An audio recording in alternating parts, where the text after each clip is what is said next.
Hello friends, welcome to our channel অবসরে রান্নাঘর। আমার আজকের রেসিপি কচু দিয়ে কই মাছের ঝোল। এটা খেতে খুবই সুস্বাদু হয়। চলুন দেখে নিন আমার আজকের রেসিপিটি। কচু দিয়ে কই মাছের রেসিপির জন্য আমি কচুটাকে এইভাবে ছোট ছোট করে কেটে নিয়েছি এবং দুটো বড় বড় কই মাছকে আমি এইভাবে কেটে লবণ হলুদ মাখিয়ে রেখেছি। এবার আমি কই মাছগুলো ভেজে নেব। তার জন্য কড়াইতে তেল গরম হয়ে গেছে। লবণ হলুদ মাখানো কই মাছগুলোকে তেলের মধ্যে দিয়ে দিলাম।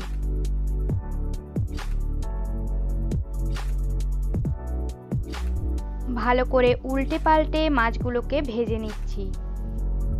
মাছগুলো আমাদের ভাজা হয়ে গেছে, একটি পাত্রে তুলে নিচ্ছি। ওই কড়াইতেই অল্প তেলে আমি কচুগুলোকে হালকা করে ভেজে নেব।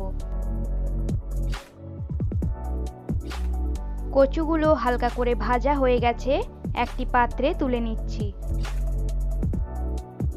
কড়াইতে তেলটা গরম হয়ে গেছে, দিয়ে দিচ্ছি 1-3 চামচ কালো জিরে, কয়েকটা দারচিনি এবং এলাচ আর কয়েকটি তেজপাতা। সবগুলোকে হালকা করে ভেজে নিয়ে দিয়ে দিচ্ছি একটা মিডিয়াম সাইজের পেঁয়াজ বাটা।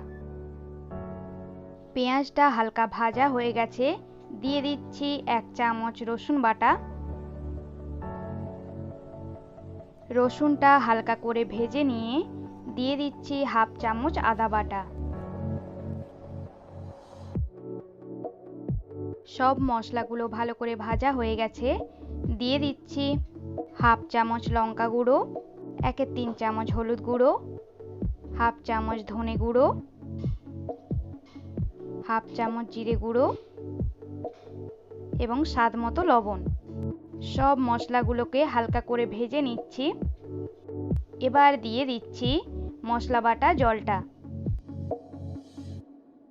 জল দিয়ে মশলাটাকে ভালোভাবে কষিয়ে দিয়ে দিচ্ছি কয়েকটা কাঁচা লঙ্কা। মশলাটা ভালোভাবে কষানো হয়ে গেছে, দিয়ে দিচ্ছি হালকা করে ভেজে রাখা কচুগুলো।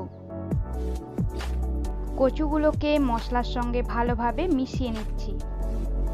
এখন পরিমাণ মতো জল দিয়ে ভালোভাবে ফুটিয়ে নেব।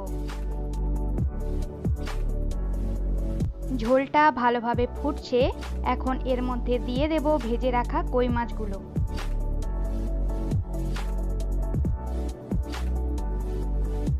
কই মাছগুলো নেড়ে চেড়ে আবারও কিছুক্ষণ ফুটিয়ে নিতে হবে।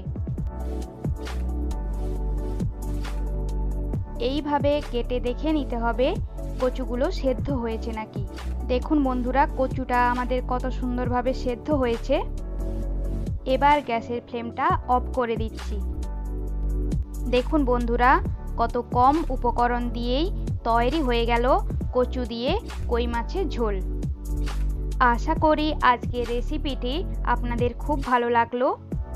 ভালো লাগলে আপনারা বন্ধুদের সঙ্গে শেয়ার করুন এবং সাবস্ক্রাইব করে আমার পাশে থাকুন।